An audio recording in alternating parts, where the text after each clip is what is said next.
et Boura qui vient sur ma voice wana concernant il y a concert wana il y a artiste Aigle Oyo.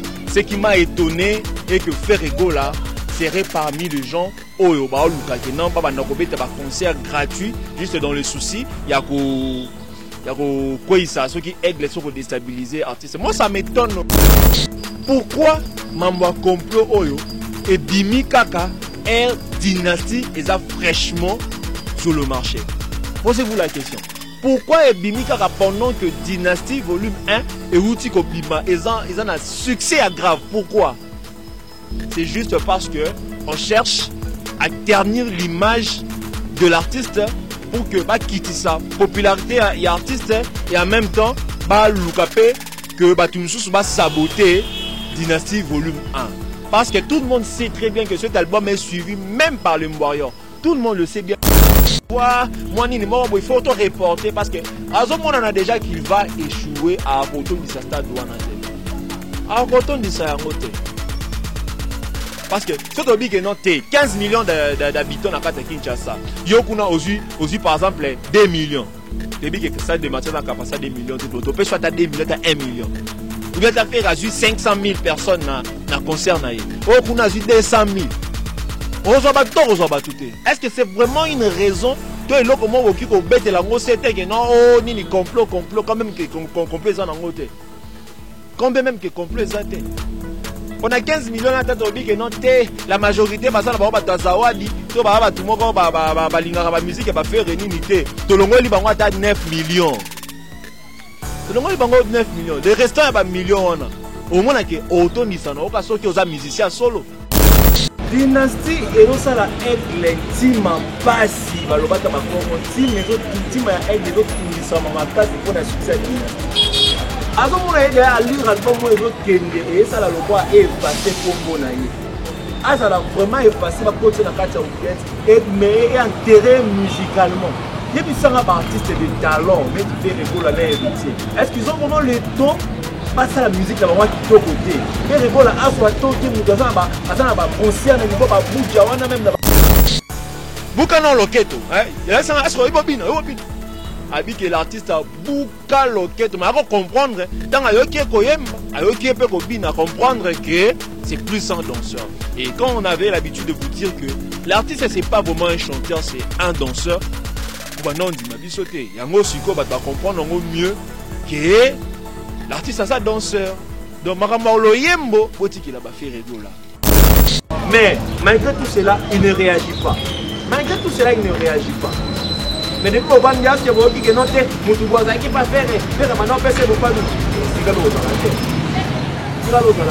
On a que l'axe du mal, c'est là-bas. Par exemple, supporter ma succès à Baninga. Il cherche toujours à pouvoir étouffer à Baninga. Côté quand image à ma paix à Baninga pour que mon aïe on comprend. On dit que la série la toujours c'est tout rondé film et bandit.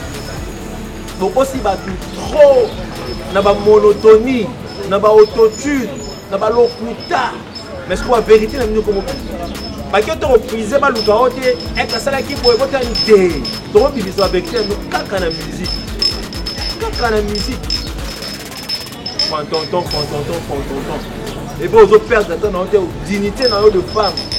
Au monde y a un côté, voilà une femme, mais tu t'es laissé ridiculiser, diminuer, ça va genre avoir autre chose. On les a même pas dans le sens, on même à ta prépa, vous devez sentir que ça bouge pas. Moi, on a senti que ça bouge pas. Juste parce qu'à cause, peut-être qu'elle va descendre, 100, tout petit, là, je sais pas, mais c'est grave. N'hésitez pas à liker la vidéo si elle vous plaît et si vous êtes nouveau sur la chaîne, n'oubliez pas de vous abonner et d'activer la notification pour ne rater aucune de nos prochaines vidéos. On commence. Oui, mesdames et messieurs, chers abonnés de Joshua News Télévision, et comme vous le savez bien, tout ça dans le cadre, il y a analyse Nabiso, et dans mes analyses, j'ai toujours cette habitude-là de m'adresser aux Gaulois gladiateurs matures, parce que nous sommes là pour vous, et vous le savez, on fera toujours de notre mieux pour nous plaire Bino, pour nous satisfaire Bino par rapport à Moussala. Moi c'est votre humble serviteur Jigel Kabemba et derrière la caméra c'est lui que j'appelle The King, le Viking Vision yende azako assurer image ezala vraiment kitoko yende azo battre vraiment musala makasi pour que bobana monara biso to lobelara Ferregola. Pour commencer, je vais d'abord féliciter tous les Gaulois, le gladiateur mature. Donc vous êtes vraiment forts, vous êtes vraiment forts. Ça prouve à quel point vous avez soif, que votre artiste azala toujours la première position, azala toujours parmi les meilleurs awa na mokili. Donc déjà félicitations parce que na Amazon l'album se comporte très bien côté vente parce que jusque là tu as quatrième. Juste au quatrième niveau, il y a Amazon. Dans Top Chart 71 meilleur album au monde. Tout le monde a album Nabino Dynasty Volume 1. Ils ont occupé 30e place. Ils ont occupé 30e place. Plus majeur réseau, ils ont les caca. Plus le changement, ils ont la rebondissement, ils ont la. Donc pour ça, vraiment, il faut vraiment féliciter les Gaulois et les gladiateurs. Moi, je vous dis et je vous le répète, Gaulois n'aime pas foutaise. Gaulois ça bien soutenir yo au cam. Vraiment, on a vraiment Gaulois et pour ça vraiment je tiens à vous féliciter, mais bon maintenir des rythmes. Déjà plus d'une semaine, tous les licolo, album mais ça licolo na plateforme presque nyonso. Ça et ça met les artistes nyonso sauter. Et puis ça met les artistes nyonso sauter. Quand on dans la top 71, il y a meilleur album en France. Au moins qui album il y a Dynasty volume 1, ils ont se retrouvé dans la 30e position et c'est le seul album il y a congolais, le seul congolais qui a refiguré dans le classement là. Le seul congolais. Ils sont tout le barama embouté oyo, beaucoup ça là nino qui na Photoshop pour que modifier tout ça. Nous quand on parle, prenez le temps de vérifier. Allez vérifier. Aujourd'hui, tout le monde sait que le meilleur album, il va vendre cet album, musical album, vente dans le salama makasi, album il y a Ferregola, les albums a Ferregola, là moi il y a Angelique Kidjo, Mad Nature, paye grâce na yango à qui Grammy Award na niveau il y a États-Unis. Donc Ferregola a fait un travail que tout le monde est en train d'apprécier aujourd'hui. Aujourd'hui, tout le monde a des vidéos, vous avez l'habitude, il y a des dénigrants à faire rigoler. Aujourd'hui, il faut changer. Oh, tu sais, quand vous avez un problème, un artiste fait rigoler, tout ça. J'espère bien que vous avez suivi. Vous allez comprendre. C'est la prouve à suffisance que faire rigoler, tu es obligé de dire, musicalement parlant. On se peut non longi à Moutouté. On se peut non longi à Boété, mais il faut dire musicalement parlant. Donc Ferregola c'est vraiment un artiste qui va défendre valablement l'image, le drapeau de la République démocratique du Congo. C'est lui qui défend valablement la RDC partout dans le monde. Cet artiste-là c'est Ferregola. Donc première partie, vraiment la plus na félicité bino bagolois, boza vraiment ba mélomane ya solo, ba fan ya solo. Oh un artiste à cause de la Betty Tolo parce que moi j'ai des fans. Moi j'ai des gens qui me soutiennent. Les gladiateurs me soutiennent. J'ai des fans. Mais jusque-là, il n'y a pas décidé. Mais côté vente numérique, non, vous êtes des champions. C'est que moi, je vais vous demander, vous continuez qu'à rythme, vous continuez qu'à rythme, et tout le monde a sikoyo, nanyango azana ba fan ya solo. Nanyango azana ba fan ya solo. Bango musana bango balobara. C'est des basons baratés. Album artiste na bango na kati ya plateforme numérique. Ils n'achètent basons bara même pas. Ils n'achètent pas. Mais vous voulez que ça la concurrence morobwe na ba Gaulois oh baza hyper concentrés. Les Gaulois sont hyper concentrés. Donc, non, comment je vais faire pour acheter l'album? Oh non, je dois acheter l'album. Faire rigoler, ça va occuper quelle position? Ah, quatrième. Non, je vais faire un effort dans Somba. Nani, Johnny Kuna, Somba.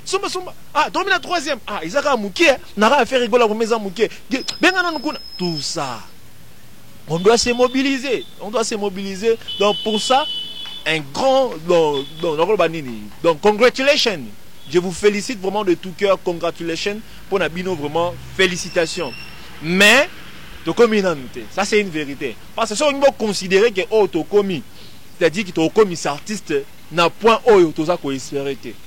comme si c'est un bon multiplier sous bas effort. Monica rythme bon maintenir en haut. Bon ça là ce que attend pendant 5 mois ou 6 mois, Ferrego là azalaka parmi les meilleurs vendeurs il y a album na niveau numérique. Ça c'est possible. Donc ça c'est vraiment possible avec vous le Gaulois. Donc tu connais vraiment na bango likolo. Pas connais vraiment likolo. Donc musique ezaka ate ko bukaka loketo. Ko bukaka loketo. Vous comprenez? To landaki dernièrement awa interview ya Papa Koffi Olomide. Il y a le grand Mopa au Tomona Yesika betaki pe moi c'était en ce qui concerne recrutement et artistes aigle. Au Monique a lobby que non, première fois yoka que non a Yembi, mettant à lobby que bukana loketo, hein. Il y a ça est bobina. Abi que l'artiste a buka loketo, mais à comprendre dans a yoki ko yemba, a yoki pe ko bina comprendre que c'est plus un danseur. Et quand on avait l'habitude de vous dire que l'artiste c'est pas vraiment un chanteur, c'est un danseur. Bon non, on dit ma bisoté, yango siko va comprendre mieux que l'artiste a sa danseur. Donc makambo loyembo botiki la ba Ferrego là. Maman ba loyembo botiki la ba déplique pomba nuance. Vous comprenez? Maman ba loyembo vraiment boyande na batouana. Bo bouger moi moukié ba vibrateur tout ça. Mais bango ba bata loketo. Bata vraiment bata loketo ba chanteur té. Vous comprenez? Quand on parle de chant, on voit Ferrego là dans ce pays. Vous comprenez? Tout ce monde a Ferrego là. Oui, mesdames et messieurs, nous continuons. Nazo Betalelonde plus CT concernant l'audio, le voice. Il y a la Finabi qui vous a informé de ça. En principe, je ne voulais pas parler de ça. Mais vraiment, je trouve que c'est important parce que malgré Babilo Konyoso et Bimio, nulle part nous avons vu l'artiste Abimi Samalobanae à se défendre. Tout ça parce que lui-même il avait dit qu'il est l'artiste le plus combattu. Il est l'artiste le plus combattu de sa génération. Donc Atenenga Zawana, ce qu'il faut se défendre, Mouton Dimaya Zana été. À part Bagolo, Azana a confiance. Mais Barolukaka, Barotika la Rondimaya, donc ça ne sert à rien. Mais pour ça, nous allons charger. La réponse, il y a qu'à répondre, nous charger, il y a qu'à répondre, détracteur ou anagnoso. Oui, Sabino, que cette fois-ci nous allons parler d'une affaire à audio, il y a un complot, tout ça, déstabiliser, aigle, tout ça.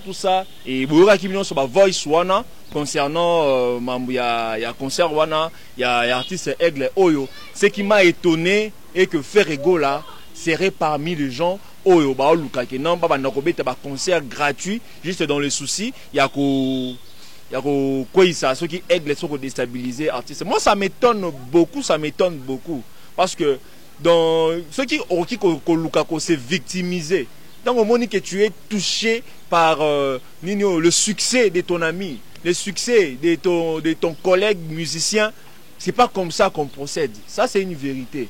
Babilo ko sous-traitera bateau, tu es bien très bien. Tu es bien.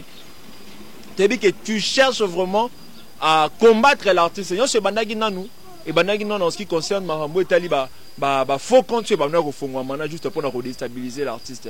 Aujourd'hui, et comme l'artiste est déstabilisé, tout ça, moi ça m'étonne, vérité. Et vraiment, il y a grave.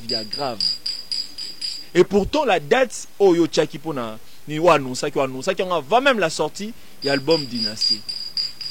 So, moi je me pose la question, mesdames et messieurs, vous tous qui êtes en train de me suivre, vous se posez aussi cette question.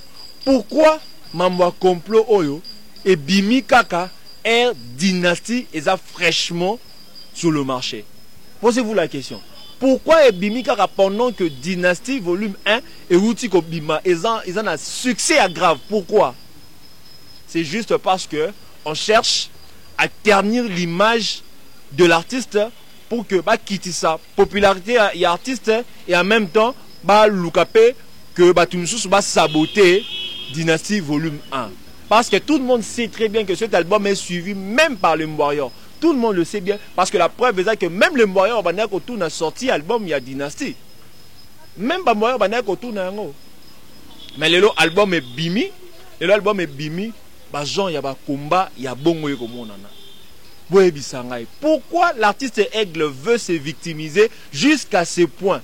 La preuve déjà, Yemoko Mizong ici studio. Et pourtant, il a une réédition. Oh, et Bimi juste quand on a février, awa. Et Bimi quand on a février, déjà, il nous annonce déjà la sortie de notre album Rumba. Pourquoi chercher à faire les choses de cette manière-là, tant que tout le monde sait qu'il n'y a qu'un seul leader, dans la 5e génération, où ils ont fait rigolo là. Vous comprenez? Ce qu'on dit que non, sur le plan musical, Aza supérieur nayo. Pourquoi ne pas faire des efforts, t'améliorer musicalement au lieu de créer ce genre de choses? Bon, supposons que non réellement que faire rigolo là, Aza n'a pas ça pour combattre. Yo nengozo lo bawana. Nakati Kinshasa, tu estimeras que nous à peu près combien? 15 millions d'habitants juste à Kinshasa. Stade de Martyrs. Et ils ont la capacité à combien de personnes? 80 000 personnes. Stade de Martyrs.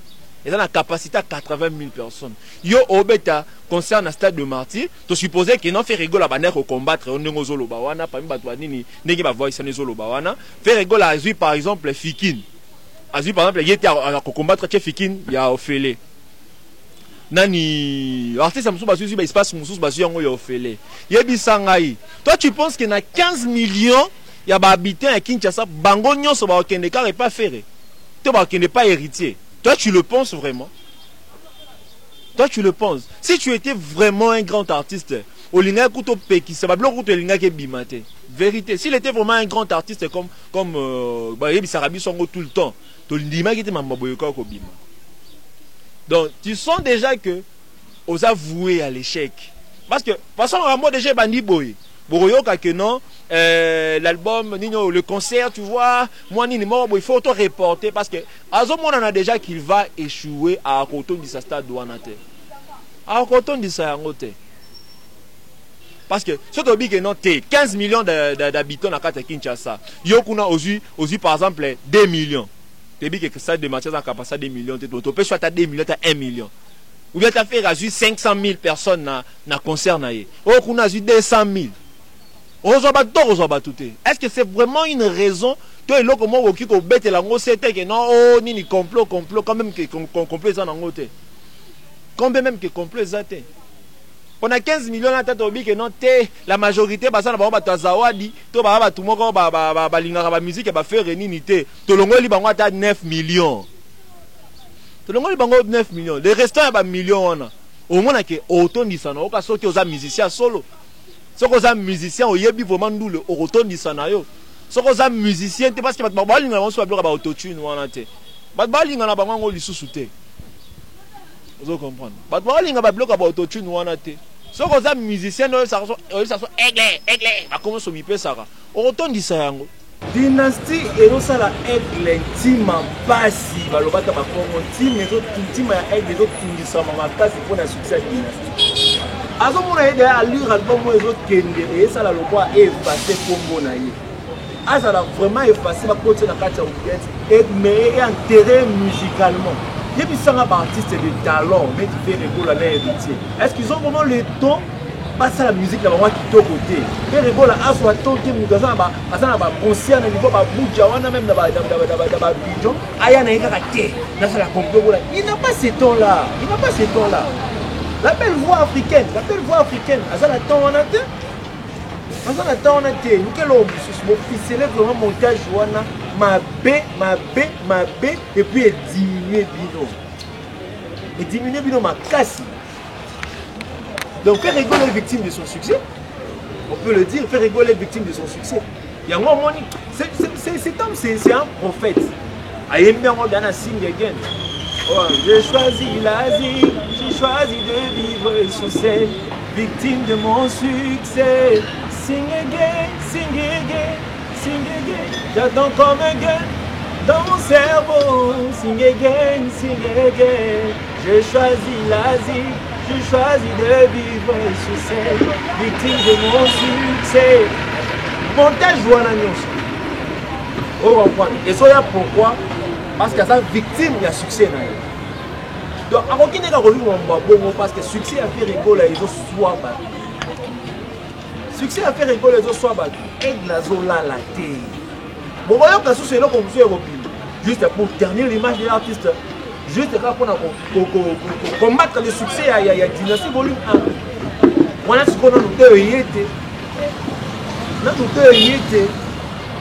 Faire rigoler à presque 5 ans pour préparer son album. Aujourd'hui, l'album est déjà disponibilisé. Oh, Batunion, ça va dire qu'on apprécie Yango.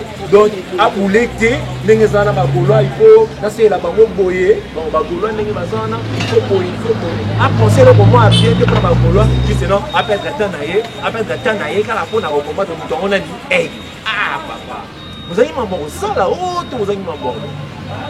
Vous avez maman ça là, vous avez maman. Oui, il est trop occupé. Pour la musique. Il n'a pas ce temps-là. Il y a un artiste qui parce qu'il y a des gens il faut qu'on se prépare. Parce que la Guinée, on a loquette. Alors, attends qu'on se prépare, on va l'occuper. Pour qui m'a mais quand il fait ses lives, il faut sentir vraiment que c'est un artiste qui chante. Vous comprenez? C'est un artiste qui sait chanter, il chante très bien. Pour parvenir, pour atteindre ces niveaux, ça demande beaucoup d'énergie, ça demande beaucoup de volonté, parce que talent déjà, ou déjà, donc, si ça demande toutes ces énergies-là, il faut reprendre à niveau à faire. Donc, c'est clair que pour comploter pour Aigle, ils ont vraiment arrosé un matin. Franchement, c'est une honte. Hein? Pourquoi question n'a pas tourné? Tant que nous avons annoncé album, nous avons annoncé volume 1, volume 1, concert on a martyr. Pourquoi montage on a salité, on a bimagi? Pourquoi Bimika pendant que l'album a fait rigoler ses comportements? Pourquoi Bimika n'a pas moment? Sony vraiment à ma casse. Et vous pensez que non seulement les Gaulois, les Gaulois qui peuvent remonter parce qu'ils sont concentrés. Les Gaulois concentrés. Gaulois sont album. Gaulois continuez à consommer album. C'est la meilleure manière pour vous dire que ça va vous meilleure façon de répondre à Yangoana. Bafinga Babi fait rigoler à Salagi, papa, son album. Oh, fait rigoler à Salagi, papa, son album. Ma réponse, mon réponse, la minute sur l'opinion, répondre à mon groupe. Ah, alors, il fait rigoler à Salagi, montage, bon, petit yana ce soir, $11, son bel album. Alors, on fait rigoler à Rogatité. Ah bon, merci beaucoup, on va très concentré. Allez, petit yana, bon, on va se la rendre, il ne se maintenant l'album. Oui, réponse n'est à moi. Réponse à moi, il faut perdre le temps, ils savent qu'il est que vous êtes concentrés. Ils savent très bien. À son moment, on va d'ailleurs lire l'album de l'autre Kamaro, Nandenge, les rigoles à se maintenir parmi les meilleurs albums de plus d'une semaine. Ils ont facilité. Ils ont facilité. Ça vraiment facilité. On a déjà danger. La vérité, la parole va dire beaucoup. Et la cause qui va depuis tous ces temps. La cause qui va. Ils sont même la qualité de la clip, le roi, il y a une échographie dans le badam. Posez là. De là, on va faire un choix entre Écoyé et le Royaume Congo.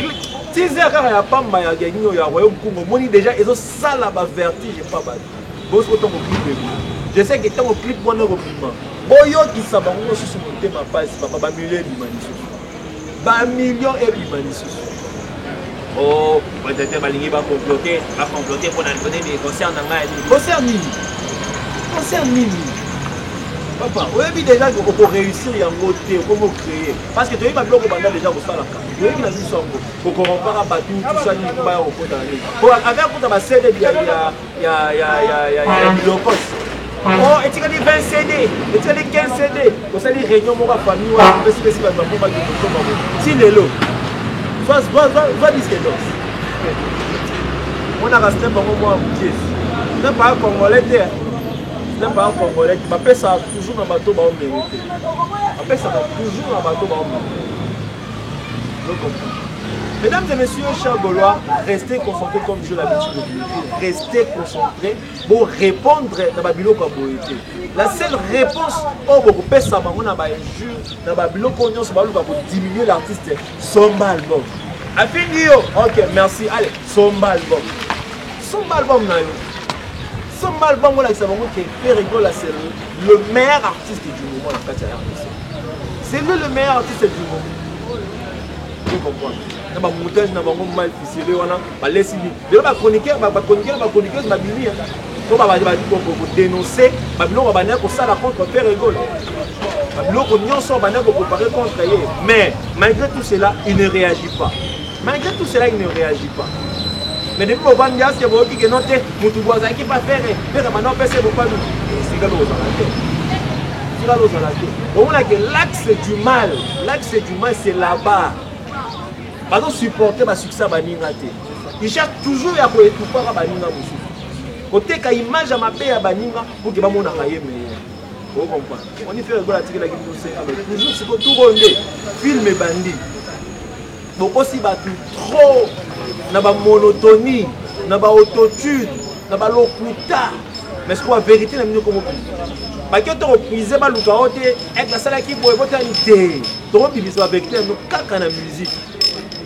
Quand la musique, fantonton. Et puis aux autres pères de dignité de femme. Au monde il y a un côté, voilà une femme, mais tu t'es laissé ridiculiser, diminuer. Tu as gens à Bautio, moi, ils n'ont même pas de sens. Oh, même à ta bébé, ils ont senti que ça vous oba. Moi, je me senti que ça vous oba. Juste parce qu'à cause, peut-être qu'il y a des 100, je ne sais pas, mais c'est grave. Moi ça m'étonne, j'aurais peut-être compris si c'était un homme. Mais entendre la voix d'une femme pour ces genres de bêtises, franchement, ça m'étonne vraiment. C'est ça vraiment étonnant. Donc c'est valorisé. Bon, on va Bunda là, cause des nobles. Au lieu qu'on m'a juste pour terminer l'image de l'artiste. Est-ce que si m'a posé une autre question, on a ma preuve. Là, réellement qu'il y avait complot contre l'artiste, il faut apporter un mot. Ça ne sert à rien parce que ceux qui réellement ça la vidéo na TV, dans les cas na YouTube, tout le monde a éloigné, tu nous apportes de preuves. Il y a complot à faire, na héritier. Il y a la vision de preuve. Pourquoi on dit les gars à Voice? Pourquoi Voice? Si tu as le courage, il y a pour ça la voix, c'est des autres qui ont répondu. Pourquoi ne pas passer à la télévision? De recevoir, on a recevoir, il y a posé la question, autant ils sont réellement complets, on a apporté ma preuve. Donc on se permet de recevoir la voix, c'est-à-dire que tu as des preuves palpables. Mais à Rotikala pour apporter une preuve à ta côté à complot, à Rotikala pour apporter un côté. C'est juste, juste dans le souci, il y a une dernière image et artiste. On va dire que Dynastie Volume 1, ils ont tout dit ça. Juste pour combattre les albums. Mais aussi, lui-même, il sait. Dès qu'il est là, il sait qu'il est l'artiste. On a très combattu aujourd'hui. La musique Nabiso. Et personne ne peut me dire le contraire. Personne ne peut me dire le contraire par rapport à ça. Mais pour continuer, il se fait de répondre. Pour continuer à répondre, mais je vais continuer à répondre. Bon, jusqu'à quand? Je te dis musique à l'occulté, maman l'occulté, ça de matière comme l'homme né, il y a 80 000 personnes. Il y a 80 000 personnes. Comme l'homme né. Pour faire le son, on a petit concert, il y a Opélé Pembe Né, et ils ont 15 millions de vues sur 14 millions. Il y a 15 millions, il y a Kino, il y a un concert à Opélé, ça de matière, vous doit pas tâcher. Est-ce que vraiment la mouton a raison? La mouton a raison, on a vraiment raison. Réfléchissons, ok? Pourquoi ça pour réfléchir? Pourquoi ça? Parce que pour les Warriors, quand vous passez votre temps, il y a vos bibis, ça va bien quoi pour eux. Ils sont là qui sont déjà niveau, il y a l'égard na bino, un niveau, il y a bino moko ba Warrior. Même là, il y a les acquis Warrior, il y a les acquis pas nani, il y a encore bibi ça, mais il y a un sens. Ils ont un sens. On dirait dans ce qui n'a pas de 15 000 personnes, quand il y a 12 000 personnes, tu as la stade 80 000 personnes qui sont artistes comme ça, un petit concert à Ibana, et même le même jour, c'est que l'artiste a Robert Tampia. On doit voir le se victimiser, ne cherchez pas à vous victimiser. Si on a un meilleur artiste, si on a un concert live, un concert vraiment avec son meilleur raté autour du central. Mais tellement qu'au fond, toi-même, tu sais que non, tu n'es capable de rien. Tu n'es capable de rien. Comment on peut se la raison? Si en octobre, nous avons toutes les informations. Si en octobre. Je ne voulais pas vraiment répondre à ces genres de choses, mais avant de réfléchir, on a dit que c'était vraiment important de répondre. C'est vraiment important. C'est vraiment important. Comment on démasquer Bino? Comment on démasquer Bino? Ils sont assez dans le public, moi j'ai encore passé des clips déjà calamité. On va checker déjà vote pour la mais à moins plus la vote c'est comme plus penché dans le royaume Kumba. Le vote déjà pour moi plus penché dans le royaume Kumba. Et ça déjà, ils aiment mon bimba, ils ont un teaser, les teasers le plus préféré par les Congolais. Ils ont un royaume Kumba, les teasers le plus préféré. Ils ont un royaume Kumba, teaser il y a pas bon le clip va dégager niveau ça. Le clip il y a royaume Kumba va dégager niveau ça. Et puis faire étant dans ça là clip, on sent vraiment que cet homme prend vraiment du temps. Aligné fait ça.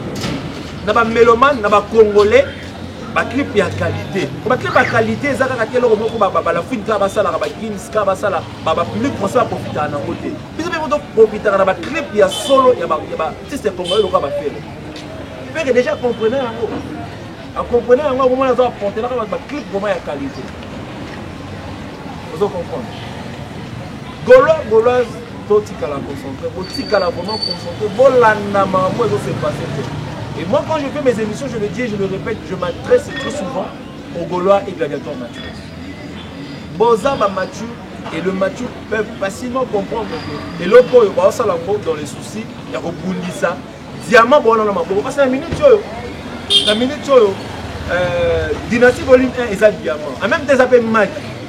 Moi-même, il m'a dit, Abundakate, Aswanakate, Tekamaki. Vous comprenez? Vous avez un maki dans ma propre les Gaulois. Dynastie volume 1, vous avez dit en gros pendant ceux qui 5 ans. Vous avez jeté dans la distraction inutile. Vous avez vraiment jeté dans la distraction inutile. Mesdames et messieurs, message de la vraiment le long de Yangwana. Vous voyez que l'artiste a un concert en Abuja, après on a un concert à niveau il y a Côte d'Ivoire, vous avez focus dans l'information, vous avez vraiment focus dans l'information, vous se laisser vraiment distraire. C'est rigolo, vraiment bien de vous bâtir, parce que dans mes appréciés déjà nous sommes encore le talent, appréciés pour conditions musicales, mais c'est le moment que vous les Gaulois, vous savez fort. Pour Mathieu, ce soir, c'est parce que l'album est déjà disponible. Donc, on a un album, on pouvait facilement comprendre que l'artiste n'avait pas d'album. Aujourd'hui, il a un album. Déjà, dans le moment où on a déjà beaucoup, ça, là, vraiment, mais pour maintenir, il y a un matin, parce que c'est possible. Il a dit là que c'est possible. Un matin, vraiment, donc c'est vraiment ça le souci. Moi, c'est votre un serviteur, Julien Kabé, et la caméra, c'était le Viking Vision. Comme conseil, on a soutenir le biso, continuer toujours combat. Tant qu'on a la vidéo dans le biso, ce qu'on a pub, dans la pub, et de la façon qu'on a saigné pour soutenir le biso. Tant qu'on a la vidéo dans le biso, on a pub, dans la pub, pour continuer. Donc on a pub. Parce que grâce à la pub, on a la possibilité que il y a un méga hour, ça non nous dans une émission, tout ça la non émission, tout répondre tout peut ces informations, c'est grâce aussi à ces pubs-là. Gaulois Mathieu, gladiateur Mathieu, je m'adresse à vous, vous qui suivez nos émissions, à chaque fois qu'il y a des publicités, ne passez pas, ne zappez pas nos publicités, faites un effort de suivre l'intégralité de ces publicités, parce que c'est une façon de nous soutenir. C'est le seul moyen où on peut soutenir les pour le moment. Quand on a la yango, il y a ça la gueule. Donc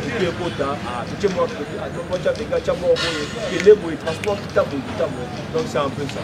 Donc nous sommes toujours dans cet esprit-là de la promotion de l'album Dynastie et nous n'allons pas nous fatiguer jusqu'à ce que nous ayons un aboutissement et l'album. Gaulois n'aime pas foutaise. Gaulois c'est le meilleur fan en République démocratique du Congo. Gaulois Gladiator, meilleur fan dans Kati Afrique. Gaulois Gladiator, meilleur fan dans Kati monde. Donc vous êtes le meilleur. Donc félicitations à vous, félicitations à vous. Vous continuez toujours à vous abonner massivement dans Joshua News Télévision et vous ne serez pas dit. Moi c'est votre âme de syndicat du Macro. Continuez dans Bango, titre comme Bango Licolo. Les Vikings.